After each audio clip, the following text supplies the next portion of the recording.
Hello, my dear listeners. I am glad to welcome you to my channel.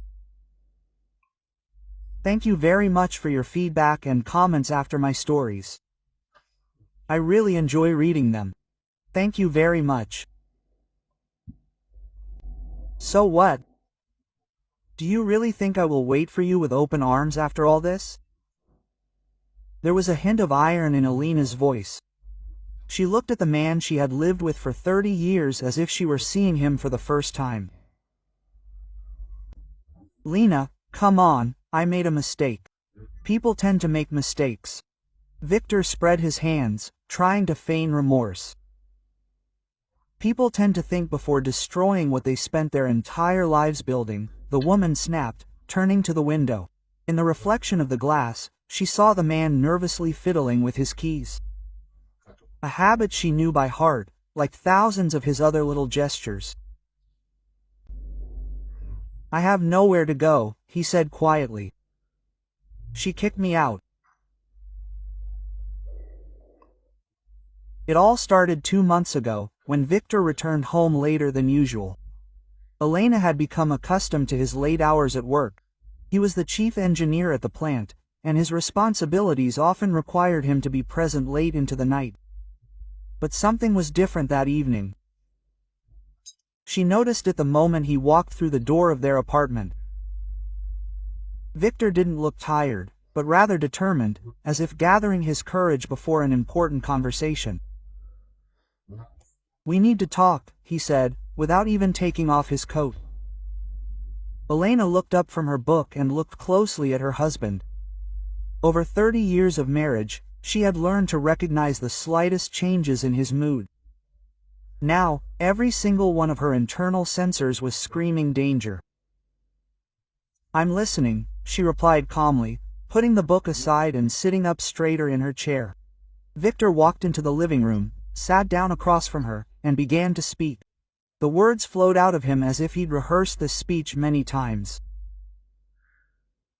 You see, Len, you and I have essentially become strangers for a long time now. We live out of habit, out of inertia. The children have grown up, they have their own families. Quote, they no longer need us in the capacity we once had. And I thought, maybe it's time to take care of my own happiness.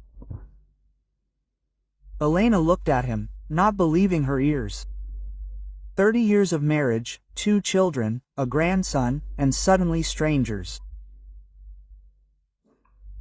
Are you serious? Was all she could manage to squeeze out. At 58, I decided to start a new life. Don't make me laugh, Vidya, and don't make us a laughing stock for all my friends and relatives. There's nothing funny about this.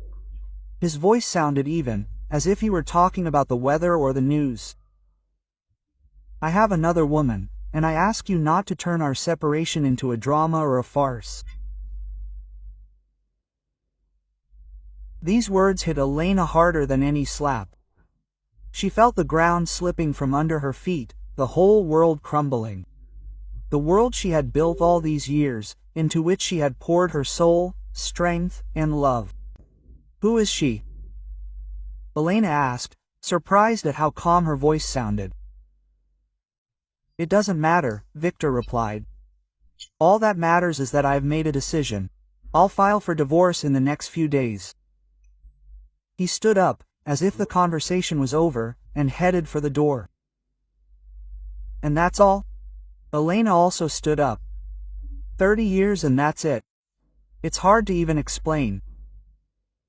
Victor turned around. A shadow of doubt crossed his face, but only for a moment. I've said it all. I'll pick up some of my things tomorrow. With these words, he left, leaving Elena alone in the apartment, which suddenly seemed strange and cold. The first days after Victor's departure merged into one endless nightmare for Elena. She couldn't believe this was happening to her. 30 years of marriage and suddenly loneliness, betrayal, the collapse of all plans for the future. She didn't cry.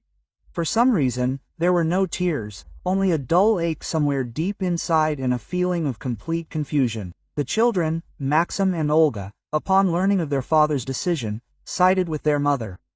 They were outraged by his actions and categorically refused to maintain contact with him. Victor seemed to accept this as a given and made no attempt to establish contact with the children. Quote, "Mom, he's simply lost his mind," Olga said, visiting Elena the day after her father's death. "How could he do this after so many years?" "I don't even want to see him," Maxim echoed his sister over the phone from another city. Traitor. Elena listened to their angry speeches and felt a strange detachment. She didn't want the children to quarrel with their father, but she also couldn't find the strength to defend him. Quote, "This is our relationship with him," she said. "You shouldn't choose sides. He is, after all, your father." But the children were adamant. They saw how their mother suffered and couldn't forgive their father for his actions. Elena's salvation was work. She was a librarian at the city library. Not the most prestigious job, but she loved it. Books. Books had always been her passion. And now she was completely immersed in cataloging new acquisitions, organizing thematic exhibitions, and meeting with readers. Returning to an empty apartment was difficult, so Elena often stayed late at work. And on weekends, she went to her dacha, a small plot of land with a small house in a gardening community 20 kilometers outside the city. Victor never liked gardening, considering it a waste of time. But for Elena, the dacha became a true refuge. Here, among the strawberry beds and currant bushes, she felt needed and important. The plants responded to her care with growth and fruit. They didn't betray her or go to others. Quote, "You need to think about yourself, not bury yourself alive," her younger sister, Marina, told her, when she came to visit 2 weeks after Victor's departure. "You're still young, a woman, and attractive. We'll find you a new man who will appreciate you for who you are." "I've had enough of this happiness," Elena dismissed. "I'll live for myself and wait for Maxim and Olya to give me more grandchildren." Quote, "You can't live forever for the sake of children and grandchildren," Marina persisted. "You must have your own life, your own joys, and a man in that life too." Elena just shook her head. She couldn't imagine herself with another man. 30 years with one person isn't just a habit. It's part of your personality, your essence, like cutting off an arm or a leg. Gradually, the pain dulled. Elena learned to live in a new reality. A reality where she is alone, without Victor, his things, his habits. She rearranged the furniture in the apartment, bought new curtains, rehung the pictures, tried to create a new space free of memories, and almost resigned herself to the idea that she would now always be alone. When Victor called, it was exactly a month after he left. Elena had just returned from work, tired, kicked off her shoes in the hallway and went to the kitchen to put the kettle on. And then the phone rang. Victor's number appeared on the screen, and Elena's heart sank. She hesitated for a few seconds before pressing the answer button. "Hello." Her voice sounded dry and distant. "Hi, Len." Victor's voice was unusually soft, almost ingratiating. "How are you?" "Thank you. Good." She tried to speak evenly, not to betray her nervousness. "May I know the reason for your call?" "Don't be so formal." There was a hint of irritation in his voice. "I just wanted to know how you were. I'm worried about you." "Really?" Elena couldn't help but sarcastically addle her lips. "And I thought you were too busy with your new life to worry about your ex-wife." "Well, you're not an ex yet, we're not divorced yet," Victor countered. "And I've been thinking about you a lot lately, remembering our life." Elena felt her insides tighten. What is he talking about? Why is he dredging up the past? "I advise you to worry more about your new beloved," she replied coldly. Let our past stay there. In the present, we are, as you yourself put it, strangers to each other. Victor tried to object, but Elena didn't listen and pressed the end button. Her hands were shaking, and she put the phone down on the table with difficulty. Why did he call? What did this mean? Had he changed his mind? Or was this just a way to ease his conscience? Elena couldn't find answers to these questions, but she knew one thing for sure. She didn't want to suffer anymore. And if Victor decided to play with her feelings, she had no intention of becoming a toy in his hands. But he called again the next day and again began the conversation from afar. He asked about her health, about her work, about the children. Quote, Victor, Elena couldn't resist, you can tell me directly what you want from me. If you decided to divide the property before the divorce and are now trying to appease me, then this is unnecessary. Why are you doing this? A hurt note appeared in his voice. I am calling with the best of intentions. I'm not capable of such meanness. I used to think you weren't capable of betrayal, Elena replied wearily. But it turns out I didn't know you well enough. There was a pause. Elena heard Victor breathing heavily into the phone, as if collecting his thoughts. Quote, I missed you, he finally said. I just wanted to hear your voice. Elena's heart sank, but she quickly pulled herself together. And I don't, she lied. So please don't get on my nerves anymore and leave me alone. She hung up and sat motionless for a few minutes, staring into space. What was going on? Did he really miss her? Or was this some kind of game? Elena didn't understand what was happening to Victor, and most importantly, to herself. It seemed she had already begun to accept the new reality, had come to terms with loneliness, and even found certain advantages in it. No need to cook dinner by a certain time. She could watch her favorite melodramas without listening to grumbling about women's sappy stories. She didn't have to adapt to other people's habits and moods. But these calls, they knocked her off balance, returning her to that painful state of uncertainty and resentment she'd worked so hard to escape. Quote,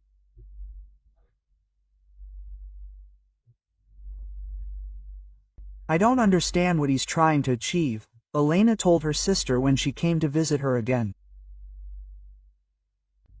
First he left me for another woman, and now he calls every day, says he misses me, reminisces about our life. It's obvious. Marina was busily chopping vegetables for a salad.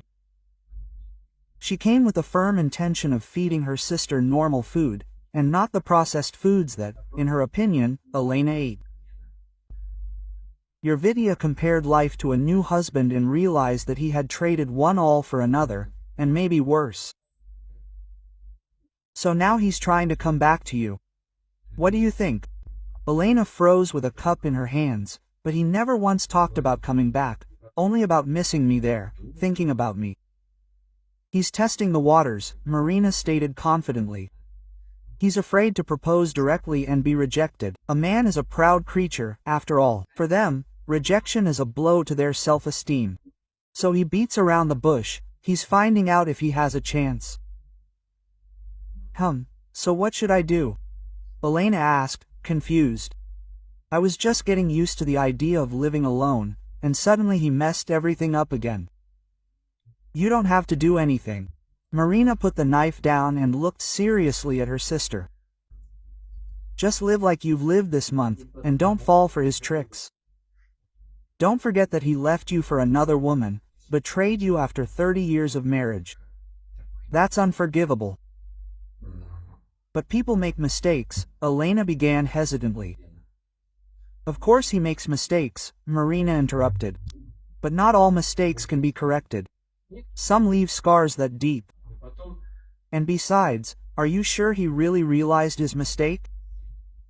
Maybe things just didn't work out for him with that woman, and he decided to come back to you as a backup plan? Do you want to be a backup for your husband? Elena didn't answer. Her sister's words hurt deeply, but there was truth in them. What if Victor came back and then left again as soon as he met someone more interesting? Could she survive that a second time? After talking with Marina, Elena decided not to answer Victor's calls, but he proved more persistent than she expected. When she stopped answering, he started texting. At first, short, neutral ones. How are you? I hope you're well. Call when you can. Then personal ones. I think I was thinking about you when we went to Crimea in 12. I miss our evenings together. Elena didn't answer, but each message made her heart beat faster.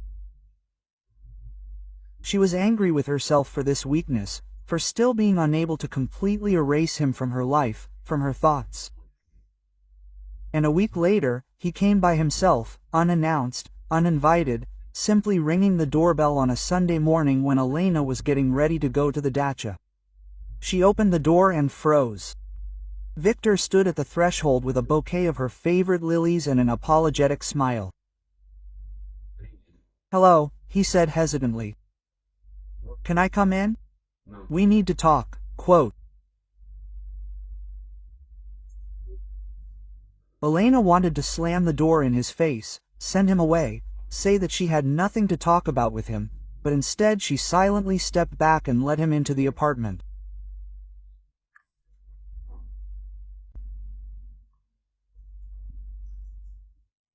Victor walked into the living room, put the bouquet on the coffee table and looked around the room, noting the changes in the interior. Have you rearranged the furniture? He noticed. And the curtains are new. Beautiful, quote. I didn't ask you to evaluate my renovation. Coldly, Elena answered. You wanted to talk? Speak, quote. Victor sighed and sank into the armchair, the same one he usually sat in when they watched TV in the evenings. I've been thinking a lot lately, he began, and realized one important thing. You and I have been through so much together that ending our story like this abruptly is stupid and wrong. But you already cut off our story, Elena reminded, trying to keep her voice even. When you left for another woman, when you said we were strangers, when you filed for divorce. Yes, I know, Victor nodded. And now I understand that I made a mistake. I thought that there was some other, brighter life waiting for me outside of our marriage. But new emotions, new impressions. But in fact, he fell silent, choosing his words. In fact, Elena crossed her arms over her chest, a word, trying to defend herself from his words. In fact, I realized that without you, nothing makes sense, Victor said quietly. Everything seems empty, wrong and unreal. I miss our home, our conversations, even your grumbling when I throw my socks around. He tried to smile, but the smile came out crooked and uncertain. Elena was silent, she didn't know what to answer. Part of her wanted to believe him, wanted to return everything as it was, to forget about the betrayal and the pain. But the other part of him, more rational and cautious, reminded him in Marina's words that not all mistakes can be corrected. Quote, what about your new woman? She asked finally. Victor purred, as if with a toothache. Quote, it was a mistake, he said. I thought I was in love, but in reality I was just deceiving myself, mistaking infatuation for love and desire for feelings. And now you want to come back after everything you've done? Yes, he answered simply. I want to come home, to you, to start everything with a clean slate. For she felt conflicting feelings fighting inside her, resentment, anger, pain, betrayal, and at the same time love that could not be erased from the heart, despite all the suffering, affection developed over years of living together. It's not that easy, Vidya, she said, calling him by name for the first time in the entire conversation. You can't just come and say, I've changed my mind, let's forget everything. You broke my heart, destroyed our family. The children still refuse to talk to you. Quote. I know, Victor nodded, and I'm ready to fix everything, earn your forgiveness, regain the children's trust. I understand that it won't be easy and it will take time, but I'm ready to wait, ready to work on it every day. He spoke sincerely, with such feeling that Elena almost believed him. Almost. Quote, I need to think, she said finally. This is a serious decision. I can't make it just like that. Of course, Victor hastily agreed. I understand. Think as long as you need, I will wait. He stood up, as if getting ready to leave, but then suddenly took a step towards her and carefully took her hand. I really love you, Len, he said quietly. I've always loved you, I just forgot about it. For a while I forgot how important it is. Elena did not take her hand away, but did not return his handshake. She felt stunned, confused, unable to make a decision. Quote, I'll call you, she said, when I'm ready to talk. Victor nodded again, shook her hand, and left the apartment, leaving Elena alone with a storm of emotions and thoughts. The next few days passed in agonizing thought. She constantly returned to their conversation, analyzing Victor's every word, trying to understand whether he was sincere or simply wanted to return because he had nowhere else to go. Quote, Are you completely crazy? Marina was indignant when Elena told her about her ex-husband's visit. Do you seriously think you can forgive him after everything he did? I don't know, Elena answered honestly.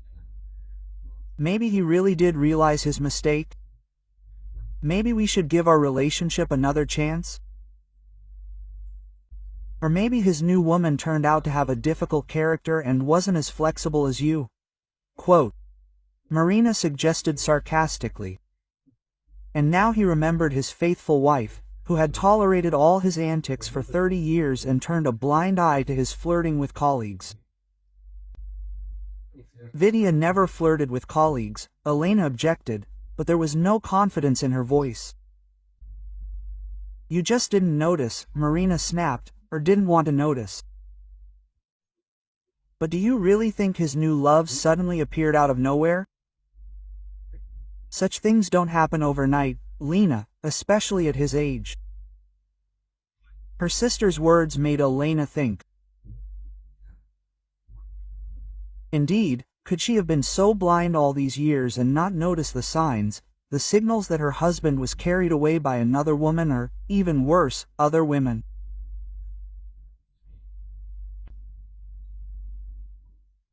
Victor began calling her every day again, but now his tone had changed. He no longer beat around the bush, but spoke directly about his desire to return, about how he missed home, how he regretted his actions. You can't imagine how bad I feel without you. I can't sleep properly, I can't work, I think about you and us all the time. Elena listened to these confessions with amused feelings. Part of her wanted to believe him, wanted to forgive. But the other part, the one burned by betrayal, reminded her of pain, of how easily he had abandoned her for another woman. A week after their conversation, Victor came again uninvited. This time he brought not only flowers but also a box of chocolates, the very ones Elena loved most. Quote, Are you going to take a long time to think about it? He asked, barely crossing the threshold. Let's make peace already, withdraw the divorce petition, and move my things back. His pressure alarmed Elena a little. Where was the tenderness and remorse that had been in his voice during their last conversation? Now he sounded almost demanding, as if she owed him something. Quote, And what about your new woman? Elena asked, trying to understand what was really going on. You said it was a mistake, but it's starting, Victor interrupted her irritably. I've already explained everything. Yes, I was wrong. Yes, I thought I was in love, but it turned out not to be so. And by the way, just so you know, She kicked me out herself as soon as she found out I'd finally left you." "What?" Elena couldn't believe her ears.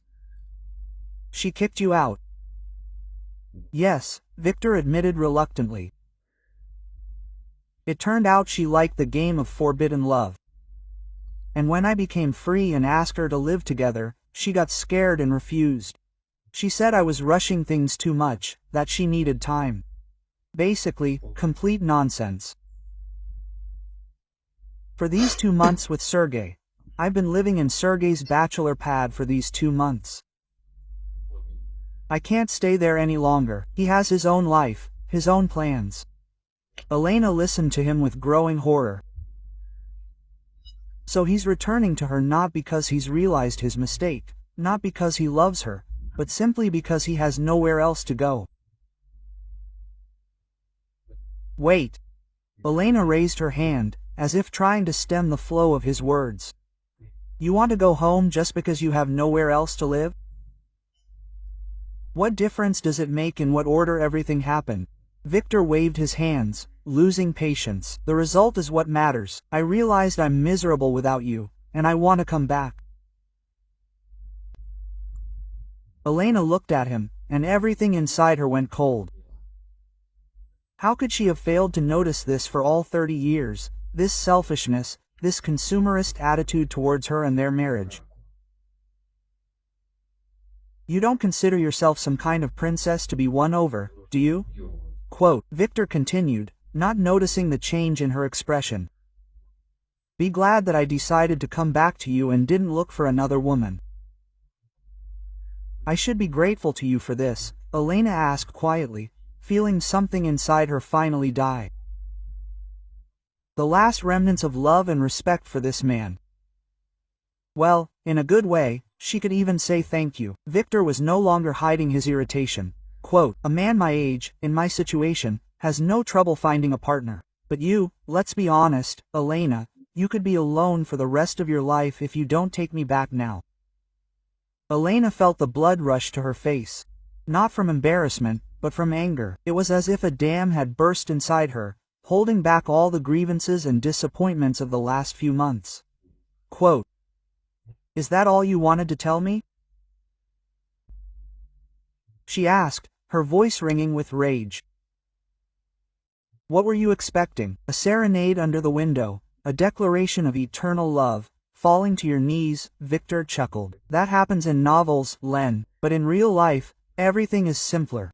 I spent so much time and effort trying to get through to you. Now you'll have to pay for it with borscht, pies, and everything else." Elena felt a chill run down her spine. "And everyone else." The phrase sounded almost like a threat, like a hint that she should be grateful to him in all other aspects of their life together. "Go away," she said. Her voice was so calm that Victor was momentarily at a loss. "Go away and never call me again. Come to the divorce court hearing, and that will be the end of our relationship." So, she's decided to raise her value. Victor stood up abruptly from his chair. His face was distorted with anger. "Just don't forget. I won't offer again. And you can stay alone within 4 walls, a useless old woman." He turned and, without saying goodbye, left the apartment, loudly slamming the door. Elena was left standing in the middle of the living room, looking at the closed door. Strangely, there was no pain or shock inside, only an enormous relief, as if she had lifted a huge burden from her shoulders. She went into the kitchen, put the kettle on, and took out a cup. Her hands weren't shaking.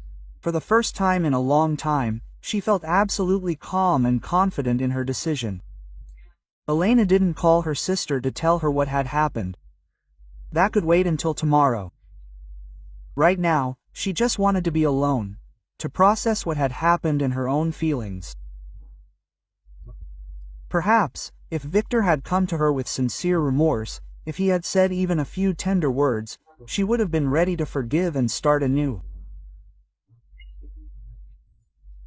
But now she saw the real him, the selfish, narcissistic man who saw her only as a convenient backup plan, a place to return to when all else failed. This backup plan had been her role for too long. Not just in her relationship with Victor, but in her entire life. She had always played second fiddle. First daughter, then wife, then mother. Always someone for someone else, but never for herself. Now that had to change. Now she would live a new life.